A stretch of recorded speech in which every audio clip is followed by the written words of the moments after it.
Freddy, come to the window. Climb up on the sill.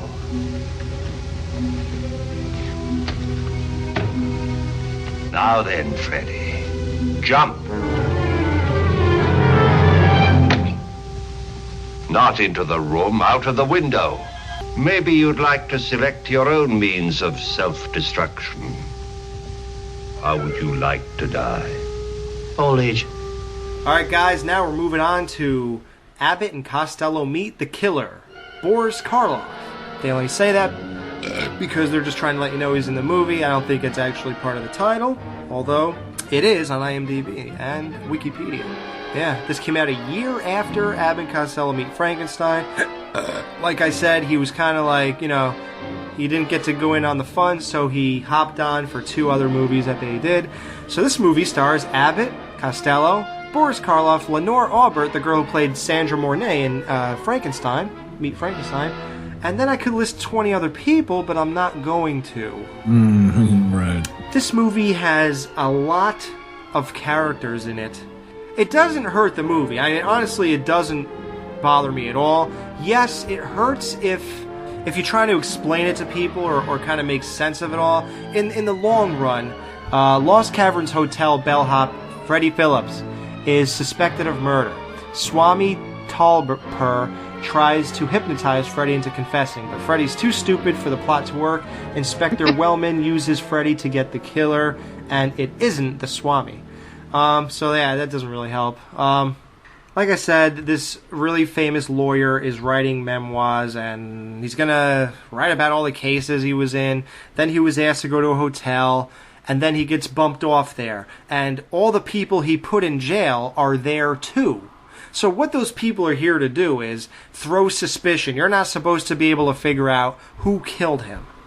And that's all they do. So if you simplify that in your mind, that'll work. The only problem is they all appear very guilty. They try to walk out with suitcases of his. They try to get Freddie Phillips to confess to the murder. It just seems like so many people, there's so many moving parts, that even if you're trying to throw suspicion, why do they all have such investment in this if they're not the killer? Right, that is the thing. I know they all had, I don't know, didn't they mention that he had information on all of them, so basically he was going to out them for something kind of like Clue style? That's what I was taking from it. I guess so. But at the same time, through all the crap they were pulling on Abbott and Costello for this whole movie, by the end, the police should have taken them away too. Right. And it's just crazy. To go through the movie is just too convoluted, and we'll get lost, you'll get lost. So it's best to just kind of compartmentalize things here and, just enjoy it. I mean, okay, well, how about that? What do you guys think? Although there's that aspect, I don't think it takes away from the movie. I love this movie. I think it has a lot of great stuff to it, a lot of great performances, and it's one of the better ones to me. I agree. I think it is it's a good movie. It's straight up. It's a whodunit, I would say. It's nothing like the other one was. The other one was trying to use geared towards horror with comedy. This is the whodunit, but it's set up like a good whodunit. It does get a little convoluted, but it's set up like a regular murder mystery story. However, there's 2 or 3 segments that are just hysterical with Abbott and Costello, and it's just loaded with a lot of wisecracks, which is what they do, which is what's so great about them. So it's a fun movie. It's definitely not on the level as the one we just reviewed, but nothing is. So let's not even You're right. Agreed, and that's what I said. They won't be. Right. Yeah. We could go. But I didn't know going into it, so. Yeah. But this is a good movie. The only complaint is that I was a little confused. Okay. Well, that's fine. Even I was. I've seen this 6 times, or 7 or 8 times maybe. And at the end of the movie, I thought some other guy was going to be fingered as the killer. I really don't know how I didn't know. And so, Jamie, this is your first time, so what did you think? Well, I was also confused. I mean, by the time we got to the end, I somehow missed the very the end reveal, and I was like, shit. And I was like, who was the killer? And Brian was like, I don't know. I wasn't paying attention. You're the one that's supposed to be covering these. And I'm like, God damn it. So I had to back it up and watch it again. But throughout the whole thing, there was so many body gags and hiding the body gags. And you get some really hilarious stuff when Swami is trying to get Costello to kill himself. That whole sequence is hilarious. And finally, he's like, one of my favorite lines, and I even texted you this line because it's so funny. He's like, one of my favorite lines. He's like, you know what? Maybe you'd be better off if you chose your own method of dying. Like, you pick your own demise. How would you like to die? And he's like, old age. Yeah. And I'm like, yes. And it was so funny. Awesome. But we get the card playing gag, which I thought was hilarious. It's great. Yes. This to me was it was just a mess. I mean, people were all over the place. There's so many people, and it's so hard to keep up with sometimes. But then I was having such a good time with it that it didn't bother me. Right. I never thought, God, this is too much. I just was because I was laughing. I mean, it was really funny. So, and then you get the sequences with Costello dressed as a maid. And that creepy motherfucker who works in the car. Ridiculous. Right, he sounded like Piglet. Have a little smack. Yeah, a little smack. What the fuck? Yeah, he's doing fucking a bag of heroin or some shit. Like, what the fuck? We hanging out with Bela Lugosi? How about just a little smack? I really think you're cute. He's like, Don't you touch me! Don't touch me! And it's always it never fails to crack me up how you will have like the ugliest dude. I mean, I don't think Costello's ugly at all. I think he's adorable. But like you'll have a dude dressed as a woman to do one of these drag gags, and he doesn't really try. He throws on a dress, he puts on a hat, and he makes some fake hair. Like a yarn. But there's no makeup, there's no boobs, there's nothing. Like he doesn't try at all. And yet you've got this dude hitting on him. His ass. Ridiculous. But now, Ryan, I hope you agree. Like, looking back, and you want to say, like, the joke I did about I'm not even naming these fucking people. Like, looking back, yeah, it does seem overwhelming. But while watching the movie, does the amount of characters throw you off of your enjoyment, or do you still see this for what it is? Okay, let's put it this way. Okay, for this, you have Casey, you have Freddie, you have Mr. Strickland, you have Mr. Milton, you got Mr. Brooks, you've got Karloff as a Swami, you got Angela, you got Abernathy, and you got Mr. Crandall, and those are just the main baddies floating around, we'll say. That's not even counting the other 15 to 20 people that are flowing and have something to do in this movie. But all that being said, it doesn't really matter. The only reason that it stood out to me is because I'm literally taking notes on this film. If I wasn't taking notes, I'd just be saying, okay, these are people, they're trying to bump people off and everything else. But this movie, it makes sense when you're watching it. There is the sight gags to the body being moved all the time. Like Jamie mentioned, the whole I'm a chick, dressing up as a chick to get rid of the body, to the body being moved from where they leave it to another thing, to the steam room scene, to everything else. This movie is pretty fucking hysterical. Okay, I was laughing my ass off watching this film. So, yeah, it doesn't affect it at all. Another one of my favorite jokes is in the very beginning when he's like, "I'll have your job for this," and he's like, "Aren't you a little too old for this kind of work?" It's like. And how about that whole fucking scene? He's like hitting him with this. He lays his golf club, smashes this guy's fucking glasses. Like everything about that was comedic timing, perfect genius shit. Oh. Great. What an intro in that movie. That first 5 minutes, all that physical comedy he's doing is fucking awesome. Gold. Yes. And I'm going to say this. I don't know which one I don't know if Ryan or Jamie are big Abbott and Costello fans in terms of do you know most of the movies? Do you pretty much memorize them in one way or another? If you do, I wonder if people agree with me. I think this is Abbott's one of his greatest performances ever. Like, he is so spot on as Casey.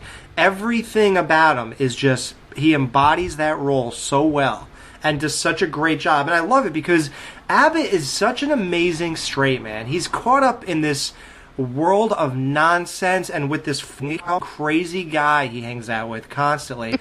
But somehow, although he is just as crazy, he plays it in such a straight way that it's like you get lost in it. The way that works is because you see him trying to relate to the inspector and his sideman, you see him try to be like one of the boys, and you see him like act like he's part of that world, but meanwhile he's just as fucked up as Costello. And to see that dichotomy is really incredible. If you look at it at that like kind of character like piece standpoint, it's really interesting, and hopefully people could appreciate that. I actually made a note that said "straightest straight man." And I think that, and what that meant when I wrote it was that I think this is the film in which he plays the straightest straight man. Like he is so like rigidly straight at times but then that just makes Costello play off him that much more hilarious. Right. I always had the impression of Abbott and Costello, watching anything Abbott and Costello, until this point, that the reason why they were as popular as they were was straight up Costello. You know what I mean? He is just a madman, and like his timing and everything else is perfect. But when I was watching this movie, I was really seeing basically the art behind what Abbott was doing. Right. You know what I mean? He was timing everything perfectly. His reactions to the way Costello was reacting, it just flowed so well. And like you said, his interactions with the quote-unquote normal people of this film, and you could see him trying to fit in with them, but it's just not a match. You know what I mean? It's just, there's something skewed about him, and it's the other guy's rubbing off on him. Right. And it's weird because I'm wondering what Abbott does in this world. Like, he just seems to be sitting in the lobby, right? Yeah. Right.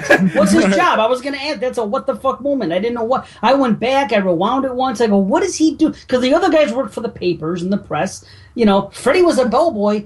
Casey was just there, and I was trying to figure out what the fuck is his job? What's he doing? I think he was security. I'm thinking as I was watching the rest of the film, I kind of got the idea that that's what he did, because he clearly did something within the hotel, but he wore a suit, so he wasn't, a bellhop or anything like that. So I got the impression that he was actually hotel security. Yeah, especially if he's going to be having interactions with the cops and everything about searching the place. So it's obvious he is in charge of that place in some capacity. And they let him watch Freddie. Right, exactly. Right.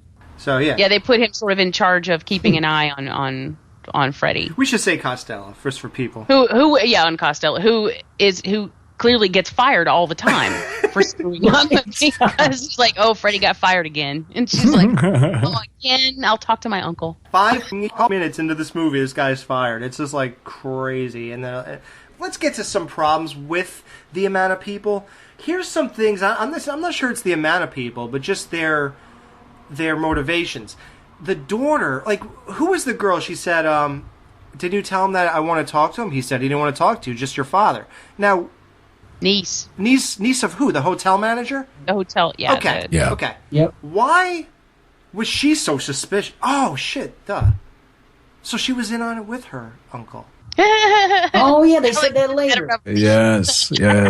But she didn't get arrested at the end of the movie. No, nobody did except the They were killer. fine. These are the worst police investigators ever. Because she was insanely suspicious. Remember how the guy looked at her and she just turned her head and walked out of the room and shit? Right. Yeah, but they weren't doing in the very anything wrong. beginning when we first met her. I mean, when she said that she wanted to talk to him so bad, and then she starts looking off in the distance when he's saying, oh, he only wanted to talk to your uncle, and then she looked, she had that look on her face like, Yeah. I mean, right away you're starting to suspect her. When she walked in the room, it's almost like she expected to see Strickland dead. Right. So yeah, I didn't even put that together just now. She must have been in cahoots, but I guess the reason I didn't put it together is because she had no consequence of this. Right. Well, didn't she just hide bodies with her uncle? That's the only wrongdoing they did?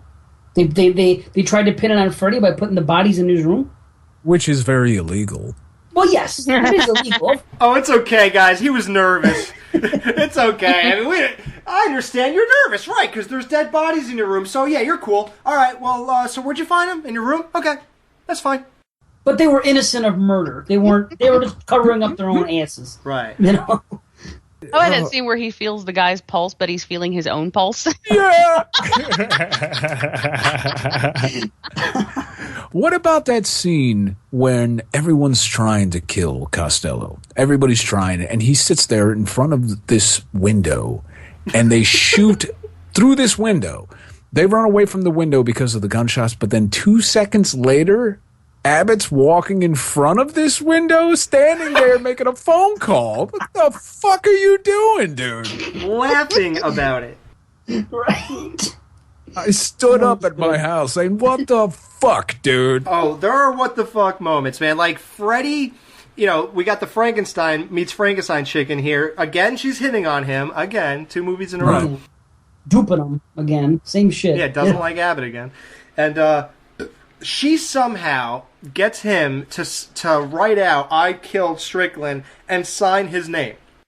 I hereby confess. So, because then he'll be a witness. So then when they get the real killer to sign it, then they'll know that he was there for it. I'm like, what, you idiot? That's fucking funny. But it led to one of the funniest scenes in the world when she orders the champagne, and then they figure it's drugged or whatever to kill him, and then they run in there pouring all this shit down his throat, and he goes, what else you got? I got belladonna. What else you got? And then he's like, why didn't you tell me? I didn't even drink any of that. Well, why didn't you tell me? Because every time I open my mouth, you poured something down it. And he's crying when he's doing it. That time I tried to tell you, you poured something in my mouth. God damn it. oh, God. And we were talking about weirdo in the card room making sexual advances towards him. and Jamie said one of the greatest sequences, and of course the great Boris Karloff, trying to kill Freddy. This whole thing, will you stab the man in the mirror? And he looks in the mirror and it's a different angle than fucking... He sees him. And he sees him. He's like, sure, I'll stab you. Like, that was brilliant. It was brilliant. That sequence and the card sequence, the card game, were fucking awesome. And then that little bit they did later on, which was very reminiscent of the Who's On First routine that everybody knows. What's that? When they were doing that, or the murderer or the culprit. Oh, the culprit. That's the murderer. Oh my God! Yeah, I actually texted you that too. I was like, if I'm the murderer, then who's the murderer? Then the culprit. Well, who's the culprit? The murderer. Such clever writing, man. So fucking funny. With the sequence with Boris Karloff and Freddy, or Costello, he walks up to the window and he goes, climb up to the window, and he goes, jump, and he jumps backwards, and he's like, the will of an idiot to cling to life, and he's like, why? And I'm wondering, look, let's get serious. There's no real reason he has to make him commit suicide. Why couldn't Swami just push him out of the fucking window when he was standing there? Why does he literally have to use his muscles to get out of the window? I don't understand that. I said the same thing. I'm like, at this point, just fucking kill him and get it over with, because this is taking way too long. Because he gets off on the act of hypnotizing him. It's an ego thing. That's what it is. Use your powers type scenario. Now, we got an error in this movie now, though, because what the fuck? Oh, shit, it's not, because I thought that was the killer. God damn, never mind. Okay. I don't even know who it is now. I forgot since I watched the movie. But It's I don't the hotel care. manager. Oh, not Strickland. He's the owner, right? Strickland was the lawyer. It was Milton. Oh, yeah. The niece. Was it the guy with the niece or no? I guess, yeah. I don't know. Oh, so I'm wrong. I thought their only crime was hiding the bodies, I thought. No, but she didn't kill anybody. No. The one with the niece that helped hide the bodies in their room, that was not the hotel manager. I don't remember who he was because, once again, there's too many fucking people in this movie. And I couldn't recognize him.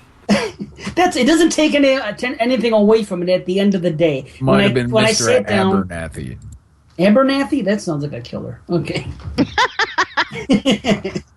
So Mr. Milton, the hotel manager, is the murderer.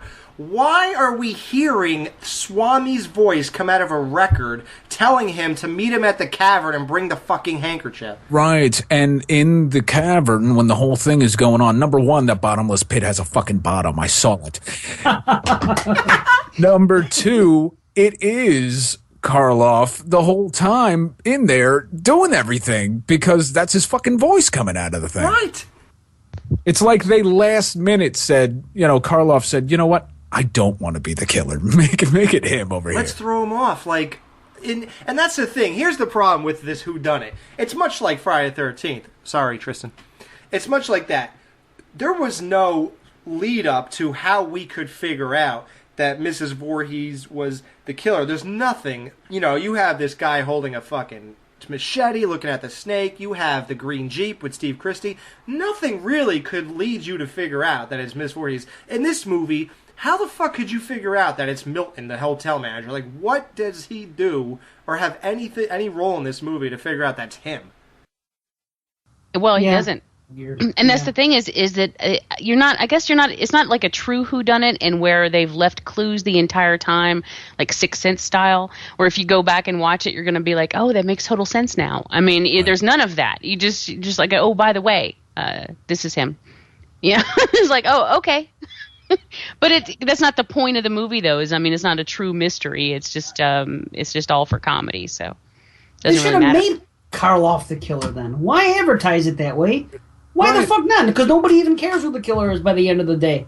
They should have just made it to him, you know? Right. I think they were just trying to throw everybody off. Okay, let's make it look like Karloff the whole time. Fuck it. We'll even make him in the goddamn costume of the killer at the fucking pit. And yes, we'll use his voice too. But at the end, we tricked the entire audience. Like, well, you got me, bro.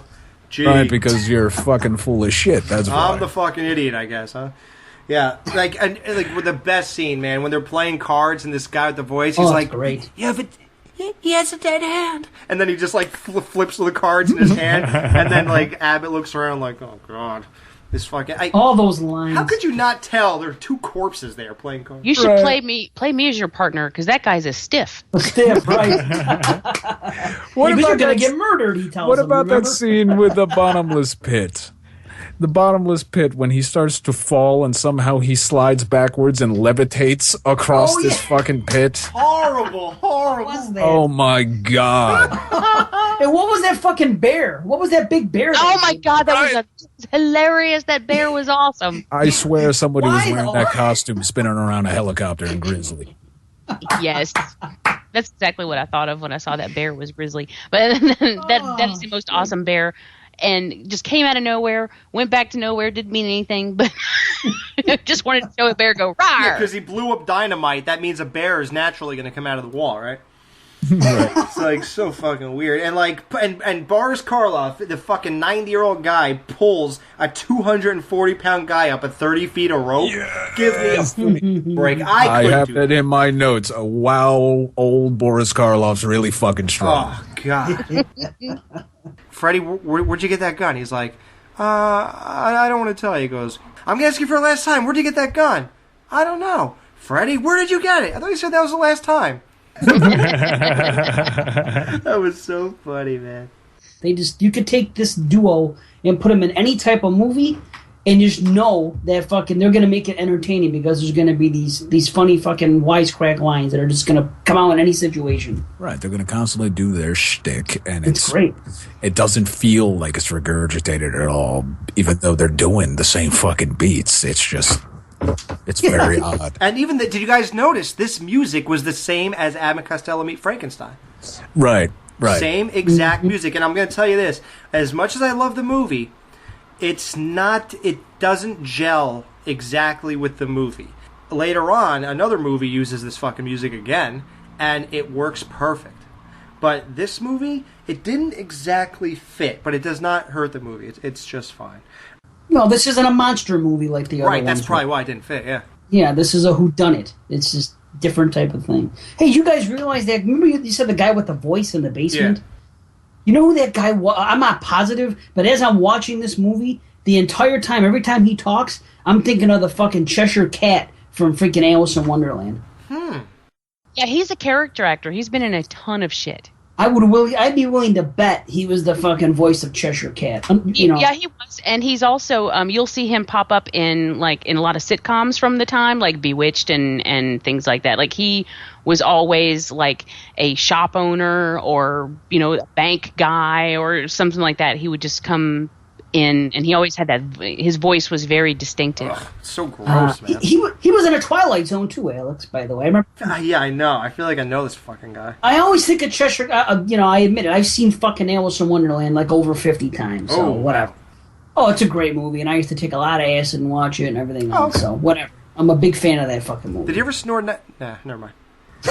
So, did you guys think when Abbott at the end of the movie, after we hear Karloff's voice, we pretty much think it's Karloff, all that type of shit. did it throw you off a little bit when Abbott sprains his ankle and he's like, oh, I can't go on. You got to go on without me. Just go ahead, go down there, and I'm going to go back to the room. Did you get suspicious at that point? No, but I know that's what they wanted me to be. You know what I mean? Right.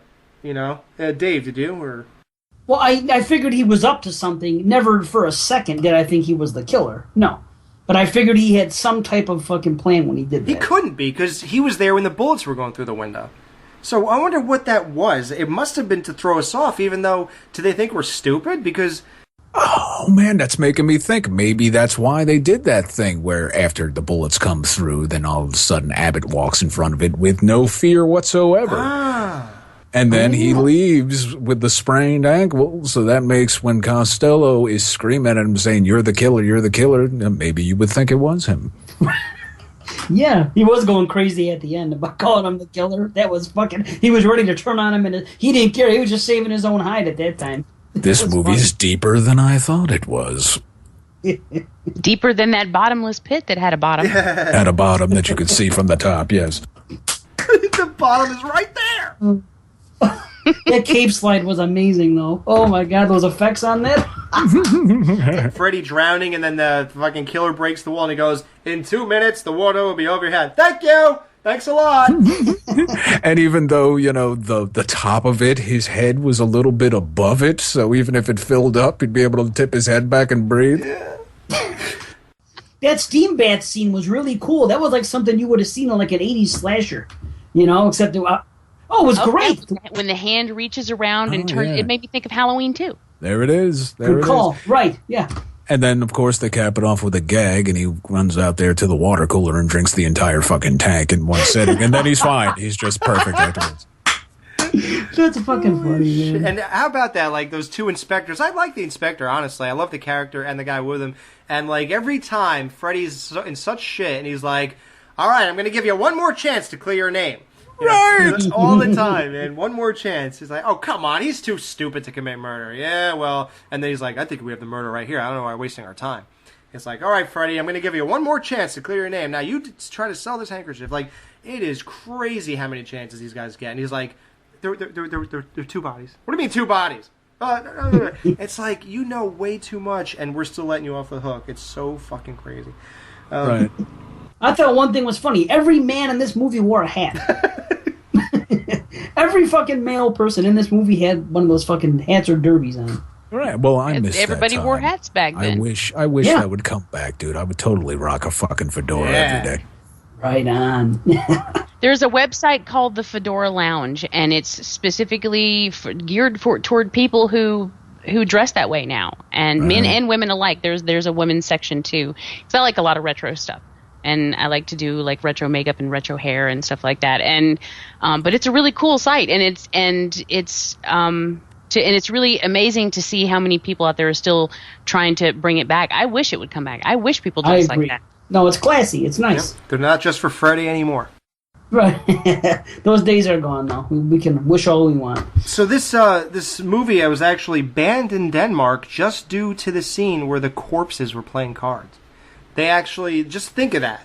You know, we're worried about that when Kevin Bacon gets a fucking arrow through his neck, they cut it short. They couldn't even show goddamn dead comedic bodies playing cards back then. So go figure. So, just in case anyone's confused, who doesn't know, back at the hotel, this is the end of the movie. Back at the hotel, everyone is gathered together, and Stone returns with some muddy shoes that belong to Melton, the hotel manager, which proves that he was the one in the caverns with Freddy. His motive for the murder was that he, Mike Relia, and Milford, Strickland's secretary, were blackmailing the owner, Mr. Crandall. When Strickland found out, he came to investigate, so Melton killed him. Milford then sent down the former clients to use as decoys for the police, but Melton then killed Relia and Milford to cover it all up. He attempts to escape through a window and is caught by one of Freddy's booby traps. Does that help you at all, or you get lost in those names? I'm still confused. I got lost, but I'm a goldfish. I couldn't keep up.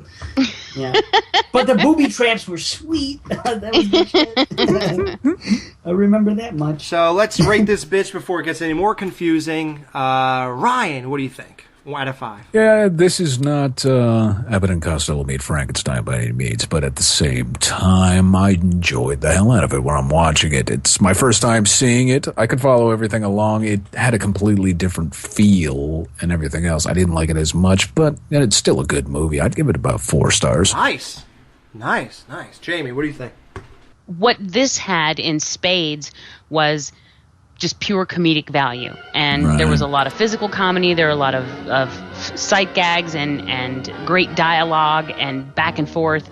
So I was thoroughly entertained throughout. Also the first time I'd seen this one, but I loved it. I'm going to say 4.5. Right on. Now, I'm worried about Dave. I hope the confusion did not taint. I was confused as hell, but I still loved it. Right, and I was confused as hell. However, no, Alex, it didn't affect me too negatively. I still a lot of good comedy, a lot of good lines, the physical comedy, everything. I was okay with the whodunit for like the first 40 minutes when I was able to follow it. Then it got a little crazy, and I couldn't quite follow it. But that was saved by 3 or 4 scenes, which played out really well, and they were funny and everything else. So I agree with Ryan, and I give it 4 stars. Wow, awesome. I'm going to give it a 4.5. I think that's pretty accurate. 4 to 4.5 I think is actually accurate for this movie. Right. So, yep, so there you go, guys. Another one knocked out of the park. So far, we're doing great. And at the end of Abbott and Costello Meet Frankenstein, they gave you a little teaser. Vincent Price did a voice at the end of the movie, and it hinted that next they're going to meet the Invisible Man, and we are too. Next. We'll be right back.